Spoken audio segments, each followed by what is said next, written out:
Okay, let's get started. Welcome everyone to Concrete Recommendations for Cutting Through Misinformation during the COVID-19 pandemic. We're lucky to have Joan Donovan here as a guest speaker. Before we get started, a few technical things. We'll be using Zoom for today's webinar. The easiest and fastest way to access the controls in Zoom is to exit full screen mode. To access full screen, place your mouse at the top of the Zoom panel, click on View Options, and select Exit Screen from the drop-down menu. You are all automatically muted upon entry. To share questions or comments with your fellow attendees, the presenter, and me, please use the chat function. You can access chat by clicking on the chat icon to open the chat window. Be sure to select all panelists and attendees from the drop-down menu to share your comments with everyone. This webinar provides closed captioning. To access the closed captions, click on the closed caption icon on the menu panel. We're using the Q&A function for technical support during the webinar. My colleague Jacqueline and I will be providing technical support. You may use the Q&A function to ask questions for the speaker as well when we get to the Q&A section. You may need to adjust the audio settings if you have trouble hearing me or the speaker. Audio settings are on the lower left-hand side of the Zoom panel. You may need to change your output method. If the audio is too loud or too soft, adjust the volume level on your speaker, headset, or computer. With that out of the way, welcome to this webinar, Concrete Recommendations for Cutting Through Misinformation During the COVID-19 Pandemic. As I mentioned, our speaker is Dr. Joan Donovan, who I will introduce in a few moments. But first, I wanted to say that this is a Network of the National Library of Medicine webinar. It's being hosted by the Greater Midwest region as part of its Kernel of Knowledge series. If you use Twitter or Instagram, please feel free to share using the hashtag #HealthForLibs. This webinar is being recorded and will be put on our YouTube channel. The webinar provides 1 continuing education credit from the Medical Library Association. I'll be providing participants with a link to claim their CE at the end of the presentation.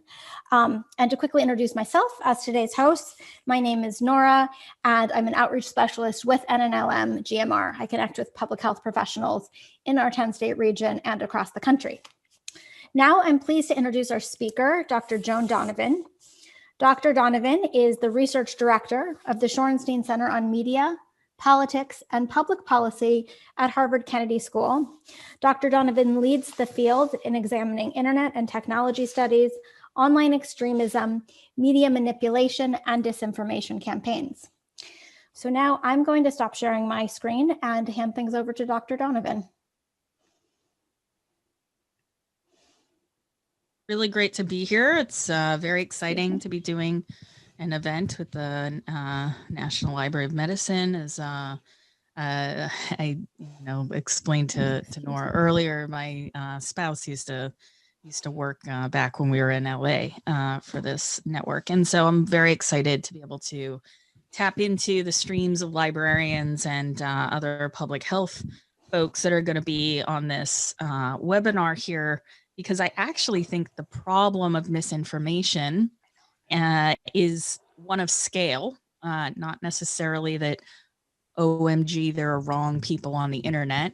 Librarians have been dealing with wrong people all over for a very long time, but it's really about the organization of information, the organization of knowledge, and then, of course, the malicious distribution of information that's meant to intentionally meant to confuse people, sow distrust,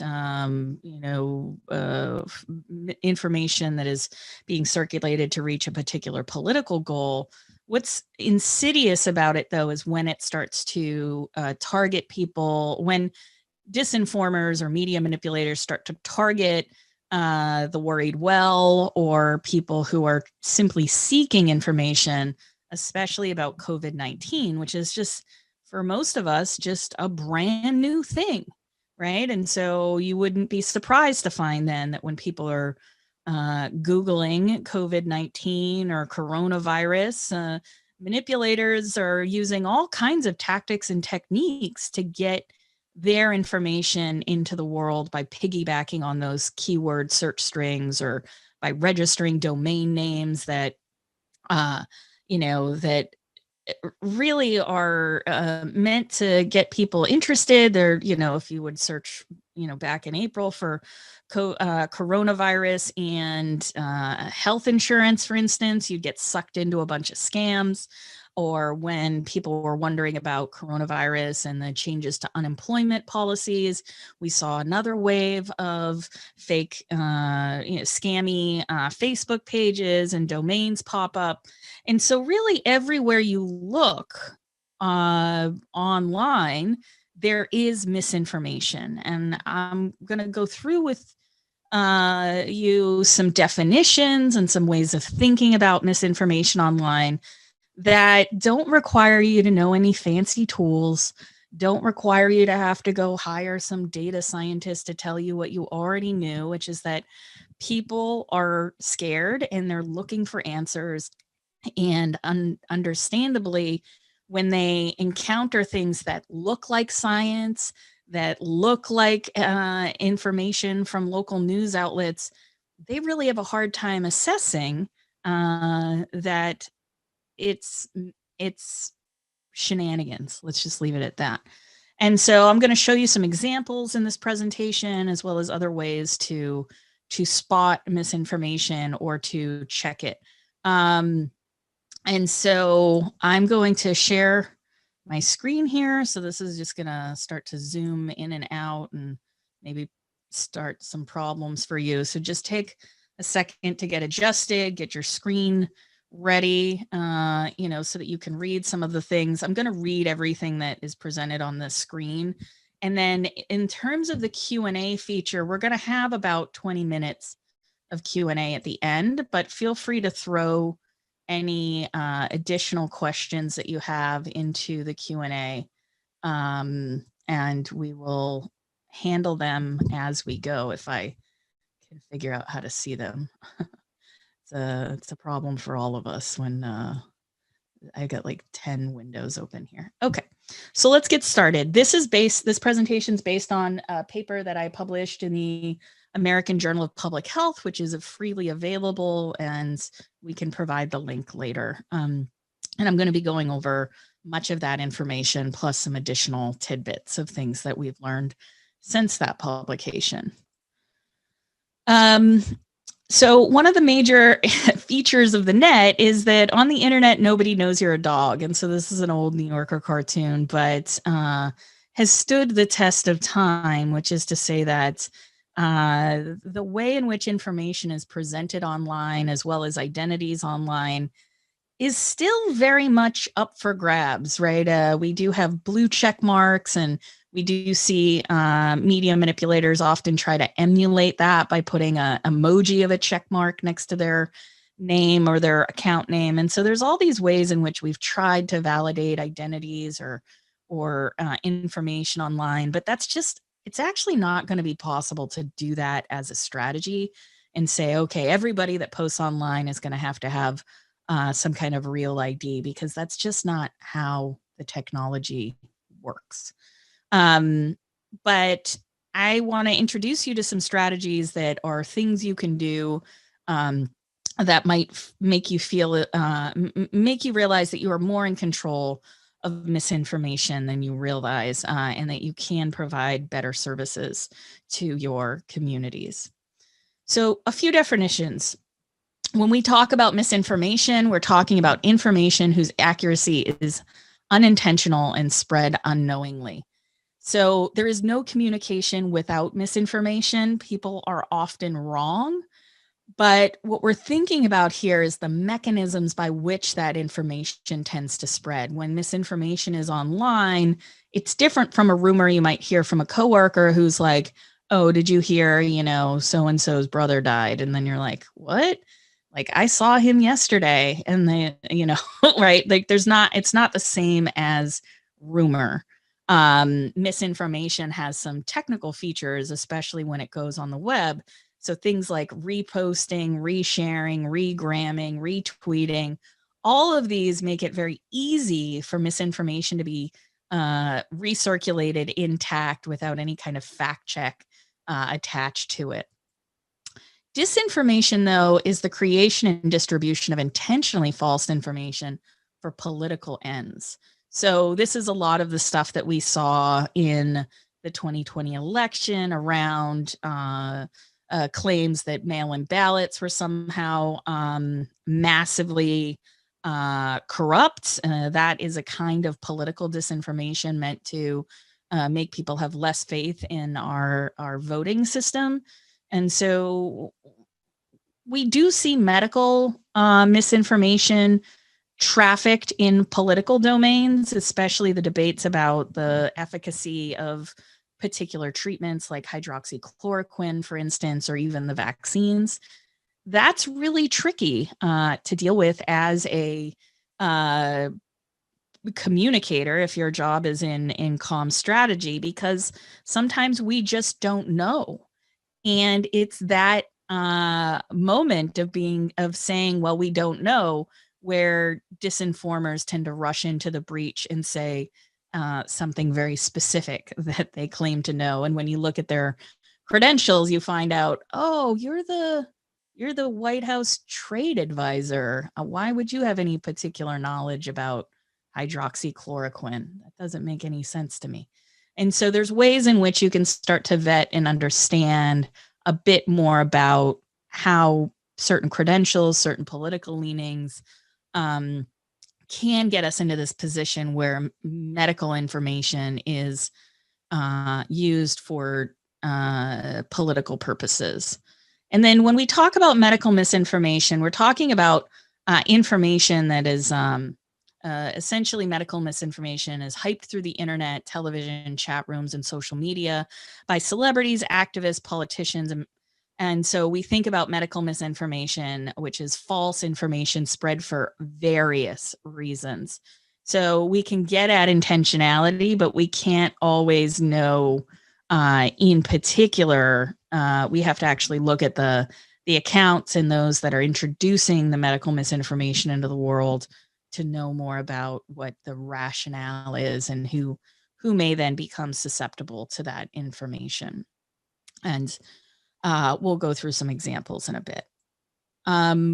Most of what we do as a research team is available, open, and free through our media manipulation casebook website. So I encourage you to visit mediamanipulation.org for more case studies and a better understanding about how we conceptualize medical misinformation and make sense of it. As researchers, we apply a particular framework for understanding medical misinformation, but the purpose of the casebook is a digital research platform linking together theory, methods, and practice for mapping media manipulation and disinformation campaigns.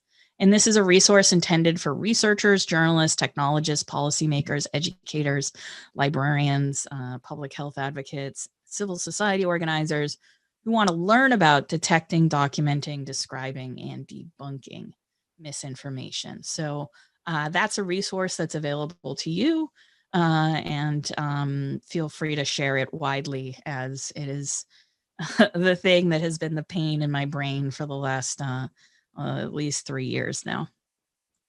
But when we study misinformation, we actually have a method, right? It's not just us going around on the internet and like with our cat paws, just banging around, like trying to find misinformation.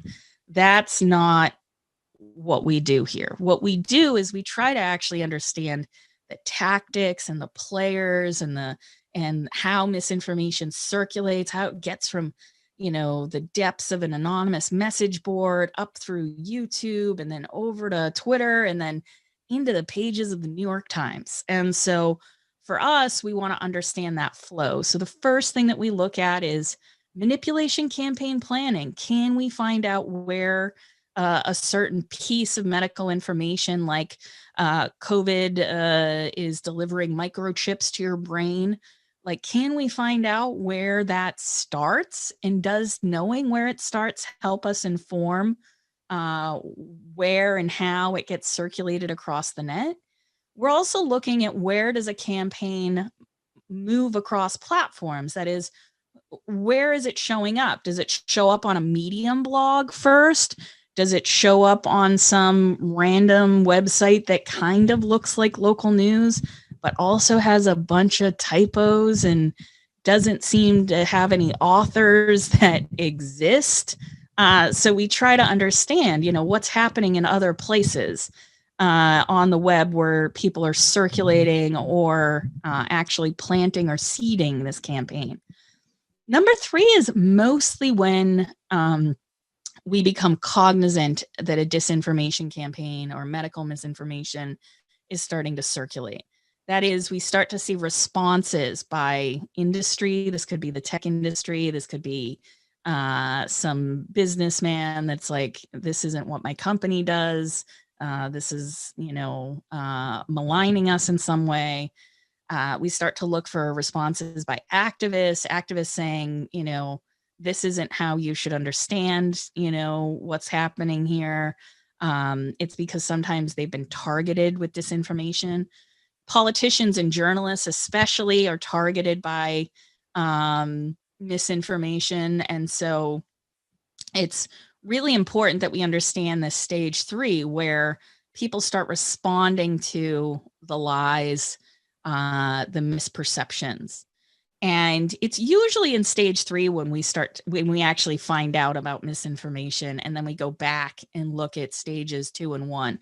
So I don't want to misrepresent this idea that there's somewhere out there that we can go and find where all the misinformation is being talked about, and then it follows this pattern. This is our method, but mostly our method hooks in stage 3, where someone starts saying, something really kooky, like, for instance, Black people can't get the coronavirus.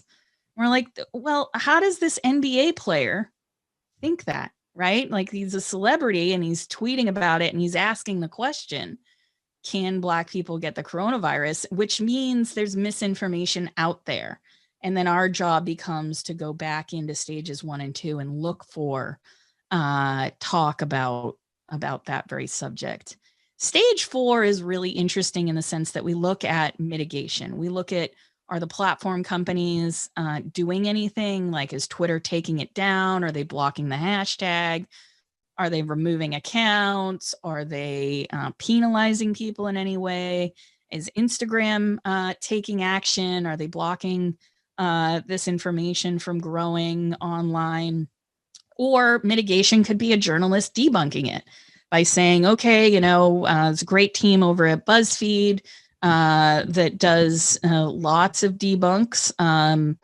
And so mitigation doesn't necessarily have to come just from tech companies.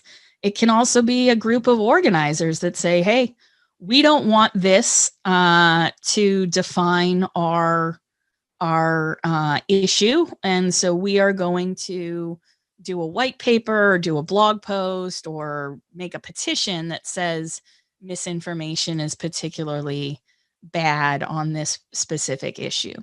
And then lastly, if the misinformation or disinformation is profitable, we will see adjustments by the manipulator to those mitigation strategies. So think about it like a chess match in a way that one move, makes it so that the board changes, and there are different strategies and different moves that they could do. But the key is they can't just flip the board up and say, okay, there's no game, or they can't rewrite the rules in some ways. Technology kind of harnesses the options available like a game board would. And so the more we know about how technology plays a role in misinformation reaching millions of people, the more strategies we can garner about how we counter it. And I'm sure that you've had this experience in your life where you're trying to get people to understand, this isn't the way, like the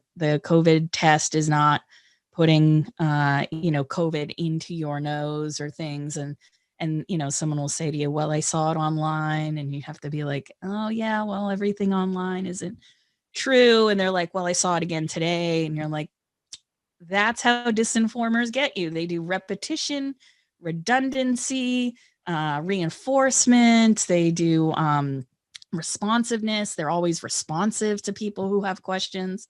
So yeah, exactly. Like Pam is saying in the chat here, changing your the mRNA changes your DNA, right? And when we have these vast information voids in the world where people don't know what mRNA means and they don't know what's in the vaccine, even vaccines ingredients can become a rabbit hole for people to go down.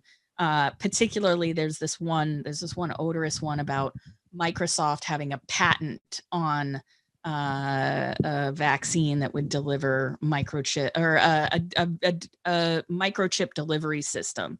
And of course, like there's going to be a lot of patents about Microsoft and microchips because that's what they do.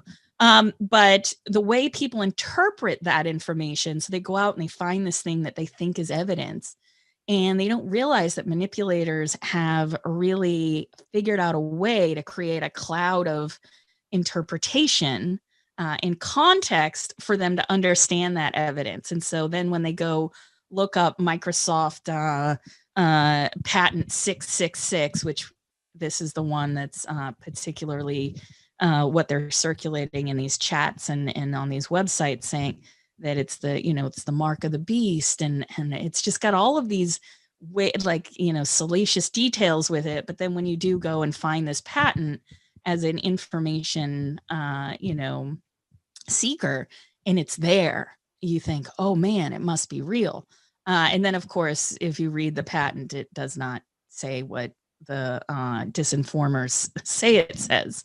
But nevertheless, even that journey of discovery, this idea that you should, find your own evidence, quote unquote, or do the research, is what's being leveraged here. It's our entire information ecosystem that is being weaponized against information seekers. But that's how we approach it as a research team. We say, well, what stage are we in then? And what then could be strategies to either lessen the impact of this misinformation, or how do we respond to it? And what kind of allies might we need? And so on our website, we have a bunch of different tactics that manipulators use, including these ones here about, squatting in keywords. So if you're looking for information about where to get the vaccine, sometimes misinformers know very clearly what kind of keyword strings people are going to look for. And so they put them in their domains, or they put them on in the title of their Facebook group, so that you end up in this place. Particularly the search string around mandatory vaccination is a hot one these days. And so, of course, there is no mandatory vaccination. There can't be a mandatory vaccination when we don't have enough vaccines. And so, but that one nevertheless is driving a lot of suspicion and paranoia, and really ginning up the worried well to search for this information. Recontextualized media I'll talk about in a minute, but this is the way in which media that is presented for one purpose is then clipped and made shorter, and then made to almost say the opposite. We've seen a bunch of viral clips of Fauci in this way of saying one thing, but he's actually quoting somebody else. And then they're saying, aha, gotcha.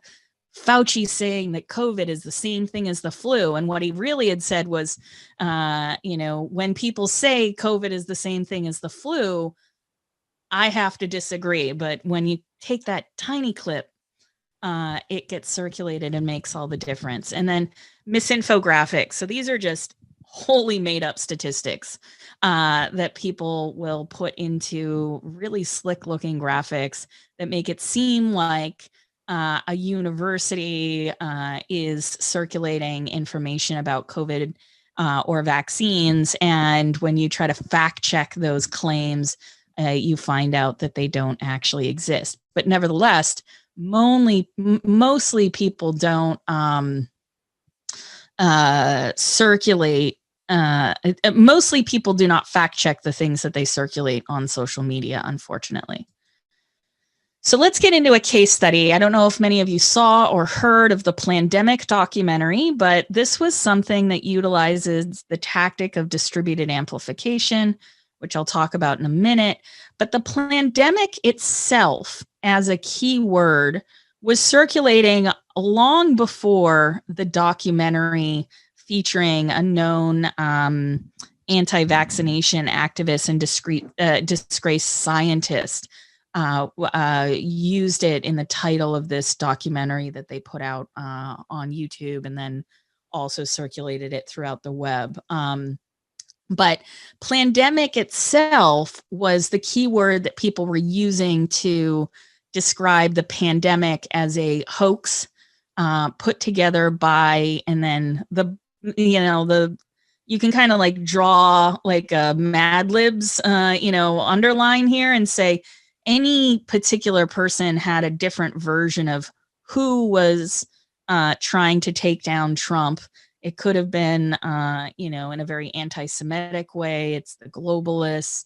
It's in a local way. It's the Democrats. There were all of these different ways in which we saw the term plandemic be used to launch conspiracy theories. And of course, my kind of running joke on this is, okay, if the Democrats are looking to take down Trump, why did they get Italy involved? Why is this happening, in every country everywhere? But it just seems to me like the plandemic as a key word really tapped into people's fears that coronavirus was some kind of bioweapon or some kind of lie being told to them through the media. And it then became like the vessel or the capsule to deliver a whole bunch of different conspiracy theories. And conspiracy theories tend to be most potent in moments of which we've seen during the pandemic, broad social unrest, market disruption, social disruption. And so conspiracies tend to make people feel as if there is a cause that can be controlled. So that's really important to understand here, is that it's very natural actually to see conspiracy theories in moments where things are hard to explain. But when we think about it then as the way in which medical misinformation is circulated as part of a conspiracy theory, we can then look deeply at the actors and the people behind it. But I'm just going to take you through the tactic now of distributed amplification. And this is just a clip from our website where there's the full case studies there for you to read.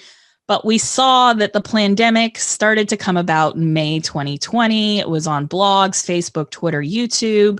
The target was mostly the scientific and medical community that is disrupting knowledge about that they were creating, disrupting knowledge about the pandemic.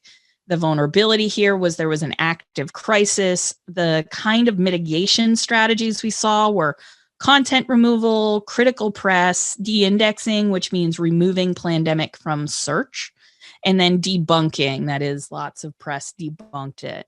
It was global in scope. We saw the plandemic documentary be translated into multiple languages. The attribution was to conspiracists and anti-vaxxers.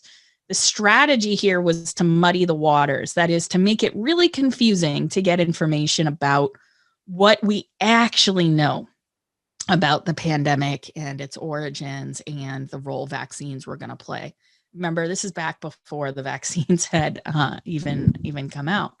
And then in terms of observable outcomes, we saw that a lot of this was media exposure was one of the key ways in which the pandemic was mitigated.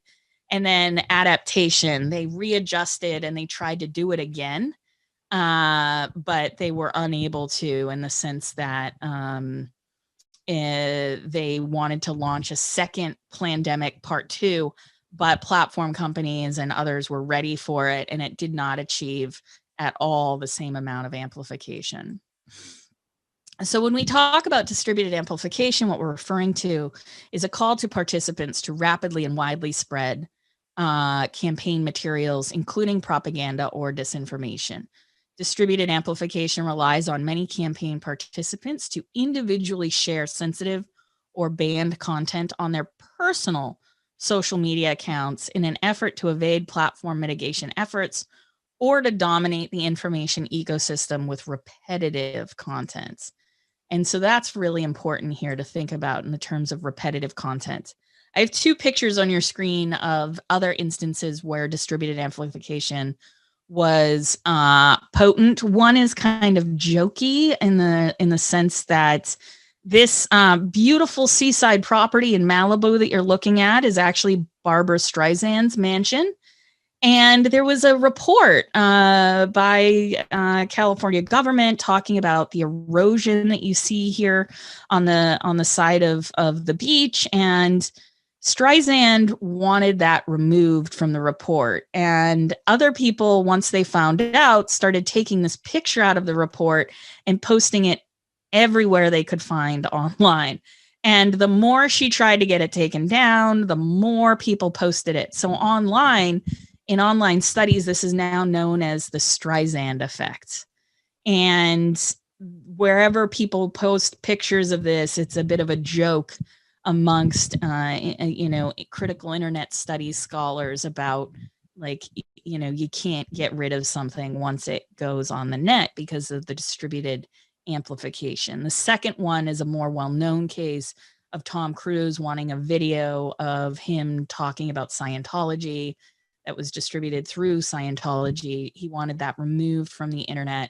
And of course, Anonymous, which is a online group that was more popular in the early aughts, they just kept re-uploading it. And so anytime it got taken down, they would re-upload it, and it was on every platform. Anywhere that had video streaming, it was everywhere.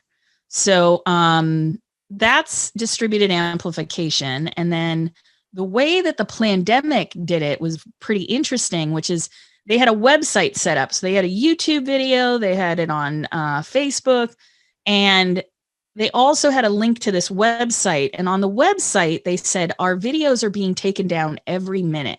We appreciate your support. More coming soon. And then it says, in an effort to bypass the gatekeepers of free speech, we invite you to download this interview by simply clicking the button below and then uploading directly to all of your favorite platforms. So in a way, this put everybody who re-uploaded it in the crosshairs for the campaign, in the sense that people who were re-uploading it were having it taken down, were getting strikes against their account, were getting locked out. And it only really made them want to do it more in a way. And so it was a very difficult thing for platform companies to defend against when you have crowds of people being willing to download and re-upload these videos in the tens of thousands at a time. And so that's what's important. And when savvy re-uploaders do this, they don't just re-upload it. What they'll do is they'll change either the speed, or they'll edit it so that it's smaller, so that the techniques of AI that platform companies would use to identify it don't work, because the video itself has been altered. I even saw someone take a cell phone camera and videotape themselves watching it on their TV as a way to get around this kind of mitigation strategy. So very lots of ingenuity with a kind of techniques like this. And so let me go through and close by talking about responses. So there are many different ways that different sectors can respond to this. And I'm going to go deep on the public health one in a minute. So platform companies, manipulation campaigns thrive when timely, relevant, local, and accurate information is not available. The lack of authoritative information about a particular subject is exploited by manipulation campaign operators. And so that's why it's really important that fresh and relevant information is out there, that is accurate, but that is also being circulated at the same velocity as lies and misinformation. Politicians and governments, misinformation on one platform will likely spread to others, especially if newsworthy individuals, including politicians, begin to share it. So ask agencies to refrain from spreading rumors unless they are sure about their debunking strategy.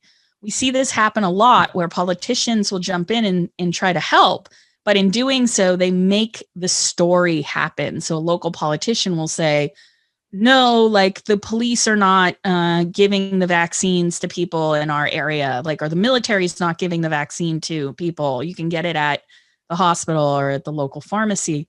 Even by doing that, by saying, we are not going to issue martial law, you really have to have a much better strategy at debunking misinformation from the status of government, because it tends to make the rumor true if you're responding to it or introduces skepticism. Nextly, we have civil society. Attempts to debunk misinformation should employ a multi-platform and coordinated messaging campaign, specifically addressing where public susceptibility to misinformation is highest, and employ strategies, including advertising tools to reach key demographics. So we see, alongside studies of vaccine hesitancy, different kinds of disinformation, like I was mentioning earlier. We have a report from Brandy Collins Dexter about it's called Canaries in the Coal Mine, about how Black audiences and Black communities were targeted by medical disinformation. And the point here is to say that when a civil society organization like Color of Change, where Brandy was a campaign strategist, when they take on debunking, they have to think about, how can I reach the broadest possible audience? Because that's how the disinformation is working, or the medical misinformation is working, is it's working on scale. That is, it's using all of these different strategies to make sure everybody sees it everywhere. And so it's really important that when you do a campaign and you take the time to write either a blog post or a petition, that you also take those extra steps to either use advertising online. Because unfortunately, the serious disadvantage, in the sense that the truth is pretty boring. It doesn't have all the salacious detail and the excitement of participating in a campaign that puts illicit information into the world. It tends to, when it comes to medical information, it tends to be cautious.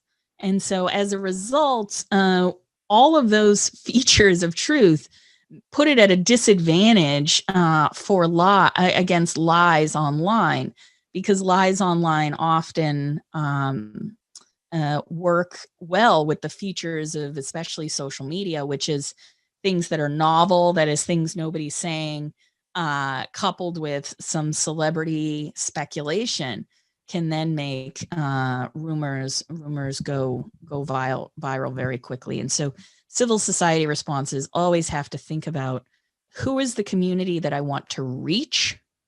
And then how do I reach them, and what tools are available to me, aside from trying to get everybody else to share it? Because that kind of strategy of, like, let's just activate the membership, isn't necessarily going to break out of their own echo chambers anymore. And then news media, that is, repeating reliable information across multiple information channels, including TV and radio, will help reinforce the facts during a public health crisis. Redundant messaging, including sloganeering such as flatten the curve, is key. Flatten the curve was a meme. And so mimetic communication is really important. Slogans can be really helpful. If you think about all the very important public health campaigns of the past, they often have a, give a hoot, don't pollute. They do tend to be sticky. And so it's important that as either a communicator, a librarian, or a public health person, that when things are happening in your community, that you also think about redundancy. that people need to hear the same thing over and over and over and over again for it to catch on. And let's go deep now on some actual concrete recommendations for public health folks. So one of the main problems that we saw very early on related to COVID messaging was people trying to get information into the public organizations, public health agencies, and they just bought a new domain. And they didn't realize that there were over 100,000 other domains that were bought around this time related to COVID or coronavirus. On the technical side of things, which I won't really go into, but like imagine Google is is trying to make sense of all of these new domains, and they have few signals to go on because not a lot of people are going to any of these domains, and the traffic signals are pretty light, and Google doesn't know how then to route the information. So what I recommend is that organizations should make a page dedicated to their particular health emergency, in this case, COVID-19, on their already existing website and update it regularly. Even if there's nothing newsworthy to report, updates provide fresh signals to algorithms, which will rank it accordingly. And so even if, and this is, a technique that SEO have used, our search engine optimization companies have used, even if you just like add a sentence or remove a sentence or, that can make a difference because it makes it look like the page is alive. And so you want to make sure that you're providing fresh updates and changing the date on things. This is a trick the New York Times does, is they'll write an article and they'll give it a tiny little update and they'll change the date on it like it came out today. But it's still the same page. And so as a result, it gets better return in Google search. So that's some free advice. I'm joking. It's everything gets paid for eventually, even if it's just in mind credits. Public health can also establish a monitoring protocol to decide which misinformation is gaining traction and approaching a tipping point, such as when misinformation moves across platforms or someone newsworthy, such as a politician or celebrity, distributes it. So this is also really important, where you want to have a kind of like a sort of thermometer for BS, like in your community, like people are talking about this. And as people start to talk more about it, you want to have a sense of like when it is getting too hot not to respond. And you can have within your organizations protocols about that. I highly recommend looking at things like Google's debunk database, which you can find a link to in the article from the American Journal of Public Health. But there's also other great organizations that are running COVID-19 dashboards that'll help you understand what are the narratives that are trending that day. Another way you can do this is if you're in the hospital administration or public health administration, is just listen to the messages. Like if people are taking the step to call and report something and it's misinformation, have a central place in which you're sharing that information and make note of it. And then once you start to see the same thing over and over and over again, you can then start to figure out what your strategy is going to be to deal with it. And unfortunately, politicians and celebrities, just like back in the day when we were fighting against the meme of vaccines cause autism, this is a very similar situation in which celebrities are having an outsized impact. As well, working with journalists is key to fighting misinformation.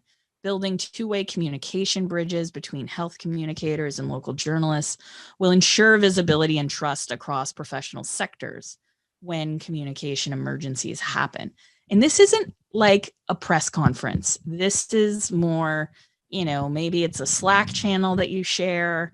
Maybe it's Signal or some way in which you have building good relationships with the local beat reporters so that you together can quickly find each other, and you've built up the rapport that is necessary so that when you say, hey, there's something going on here, we don't really know what it is, but we're getting more calls or more people are posting on our social media about X, If you do a story on it, we have a doctor available or we have someone available that can speak on it. Just offering up that information and being willing to be the source or to help them through it can strengthen the resiliency of the community.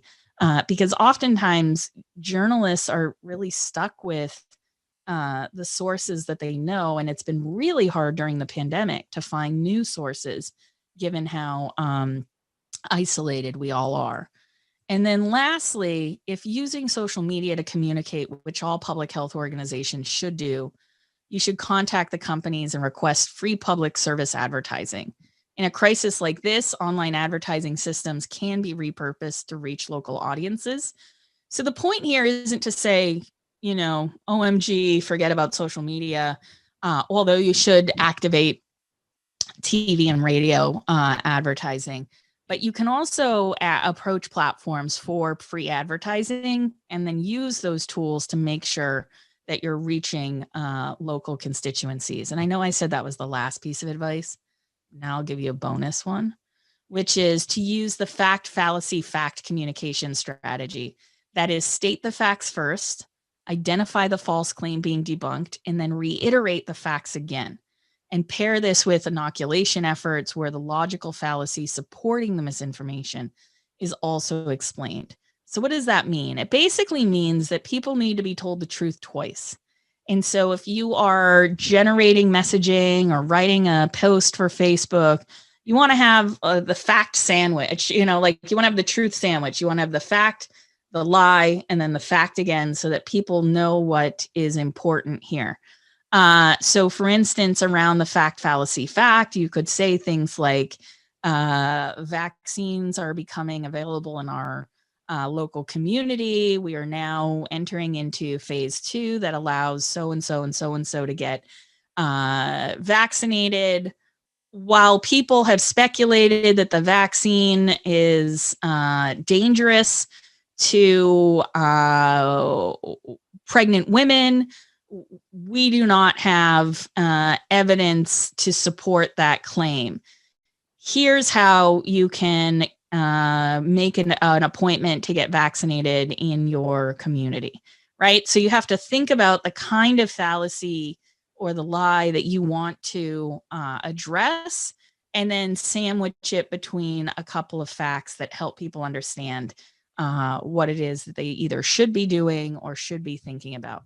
And then you can pair this with inoculation efforts, that is messaging inoculation, where the logical fallacy supporting the misinformation is also explained, which, when it comes to like the vaccine harming people, in particular, you want to make sure that you're very attentive to and very specific about where and what the science is at this point, as you're trying to lessen the impact of vaccine hesitancy.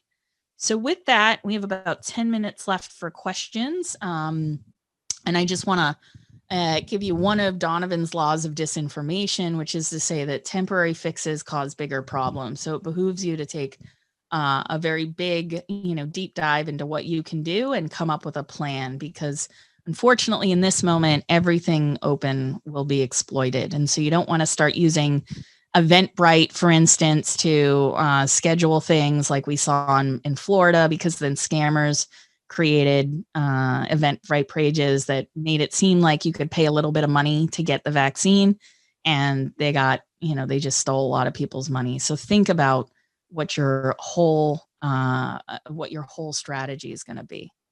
And then there'll be some reading that I'll share these slides with you all. And thank you for that. I'm going to stop sharing. And then if we have questions, you can put them in the chat, and someone was going to read some of these questions to me to help me figure out what we should focus on. Hi. Well, thank you, Dr. Donovan. Yes, it looks like we do have some questions in the chat box already that have come in throughout the presentation. Let's see. The first one I have here is from Cecilia, who says, can Dr. Donovan share why do the research seems to not prompt people to use critical thinking or searching resources before sharing and spreading mis or disinformation? Yeah, I think it's really about the nature of the information environment itself, which is that if you encounter the information on Facebook, for instance, it's just Facebook, right? And so a lot of people, this is different from political disinformation. I want to be clear. Medical misinformation, a lot of times people share it just in case. Many of you are probably remember back at the beginning of this pandemic, there was a bunch of screenshots and text message forwards claiming that, and email forwards claiming that if you drink a little bit of water every 15 minutes, you'll just wash away the COVID. And it said that it came from Stanford. And so people were like, Stanford says, okay, I'll just drink a little bit of water every 15 minutes. And they forwarded it because they were like, well, maybe this can help. And that was a chain letter, essentially. I mean, some of us probably remember those from back from the early AOL days, but it was a chain letter. But because the medical misinformation wasn't dangerous, it felt okay to share. Now, we get into dangerous when the president says things like, well, is there a disinfectant that we could use? And then there was all that discussion about just drinking a little bit of bleach, right? And that was messed up for so many reasons. And especially with things like cures like hydroxychloroquine, for instance, we saw immediately people go on to Google to search for chloroquine, which is not hydroxychloroquine, and then start to share information about tonic water as if that was the key to staying safe. And so usually the reason why people share is to do with sort of the nexus of anxiety and then the like the common sense rationale that they apply to thinking in a moment like this. We have another question from Justina who says, when someone identifiable gets on air or online to state misinformation or disinformation, can we hold them accountable? That's a really good question about liability, which is to say that without giving you the last since 1996 conversation about policies online. So who we can't hold responsible are platform companies. They've been completely released from liability around what people share online. However, individuals, depending upon what they share, could be held responsible if it breaks a law. For instance, I was always very alarmed at the beginning of the crisis about N95 masks and all of these like junk masks that came on the market, where in some instances it was straight up fraud. So people were sending their credit card money, sending their money in, and no masks were arriving. So there are like actual fraud and scams where people could be held responsible, selling fake life insurance for COVID, like playing into the anxiety that your family is going to be left behind and have nothing. And you should get this life insurance for, this short amount of money. That scam was targeted at my mom. And she was like, do I need life insurance? And I'm like, no, but don't go outside. And so like, those things people can be held liable for, but unfortunately people can't be held liable for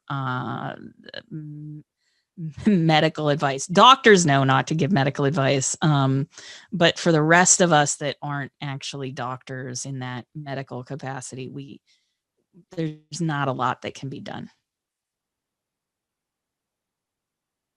Thanks. And we have a question from Pam who says, what do you think can be done when journalists are using news releases from companies/organizations on medical stories that don't contain the actual results of studies and may have a slant to them? And this is something that I think public health people and librarians have been asking a lot. Oh man, the preprint problem is abhorrent. We are studying preprint databases with some folks at the University of Alabama, looking at just the sheer volume of preprints that were put out there, or fake science papers, or real science papers that the results are not, peer reviewed. there's all kinds of shenanigans out there about this. In one case study we're going to have out by the end of the week. We've been working with a reporter at the Washington Post just to verify all of the things, is related to COVID-19 as a bioweapon, which was a preprint planted on Zenodo by Steve Bannon, who we all know is sort of the uncrowned king of disinformation.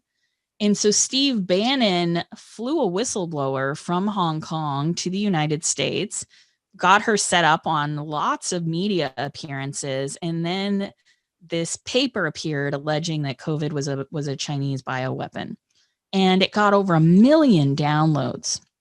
And so it's not the case that it's just like one scientist trying to bolster their reputation and maybe gin up some funding interest by hoaxing a reporter, not even hoaxing, but just convincing a reporter that there's something there, which we see plenty of. But we actually have to embark now on a serious education campaign for science journalists to understand what are the reasons why we do peer review, what are the conditions by which they would want to vet a preprint paper. That is it from actual scientists, or is it economists pretending to be scientists? That happens sometimes. Or like economists pretending to be epidemiologists now and running their algorithms. We want them to be able to assess, actually, do those scientists even exist? In some preprint cases that we've investigated, there's actually no there. It's all made up. And then when you're talking about publication by press release, where they basically run, a little bit of analysis on Twitter and then give a scoop, we got to watch those people very closely as a network and try to understand if they eventually do actually publish. And if they don't, librarians, academics, we got a long memory. We don't have to do it in the minute, but we should make sure that if there's a pattern, that we call it out. It's a good question. We've got a lot of questions here, and we only have a few more minutes, so I'm going to have to be a little selective. But Olivia asks, is the fact sandwich a good format for newsworthy figures who want to debunk the disinformation and who don't want to merely publicize the problem even further? Yeah. So if you're the kind of information manager that's feeding some things up the chain that end up in a comms department, or maybe you're a comms manager for a politician or someone that gives public health information, it is the most, at this point anyway, the most tried and true way to get the facts out there while dispelling or debunking the rumors and the fallacies. One of the things that people get turned on to conspiracies through is this idea that they aren't talking about it. So it's very understudied, but I'm very interested in omission. That is the absence of commentary on things. And of course, one of the ways that manipulators succeed is by compelling a response, as you could have seen in the stage 3. And so you have to be really careful about what that response looks like, so as to not legitimate or even link directly back to the rabbit hole of conspiracy theories. So you could easily parry and say, here's the fact, some people are saying, and then don't use any of their key words. But use your own words so that when people go to search for that thing, they don't immediately end up in a vortex of disinformation. And then also, before you say anything, Google what is going to come up, and search on Facebook about what might come up, or search on Twitter for what might come up, so that you don't inadvertently lead people into spaces where disinformers have already sort of, seeded the soil so as to find this information. I know I sound like some kind of weirdo when we talk about this, because I'm like, they're out there, right? And they are. So the one thing you should take away is that misinformation is an industry There are political reasons, there are financial incentives. And so our role is one, not just of defense in the sense that, like, how do we guard against, but we have to actually go on the offense and plant and repeatedly get timely, local, relevant, and accurate information into the hands of the people we serve. And so I want to thank you all for joining us and hand it back to my host here, who's going to close us out. Yeah, thank you again, Dr. Donovan, for being with us. And thanks to all of you who came for taking an hour out of your day to be here. I'm going to put a link in the chat box to a survey, which you can take, and that will also give you a link to get MLA CE credit if you want. Again, thanks for being here. Do you have anything else you wanted to say, Dr. Donovan, before we sign off? No, I'll see you on the internet. And I'm on Twitter at Boston Joan. Very excited. Thank you so much. Bye-bye, everyone. Thanks for watching. This video was produced by the network of the National Library of Medicine. Select the circular channel icon to subscribe to our channel, or select a video thumbnail to watch another video from the channel.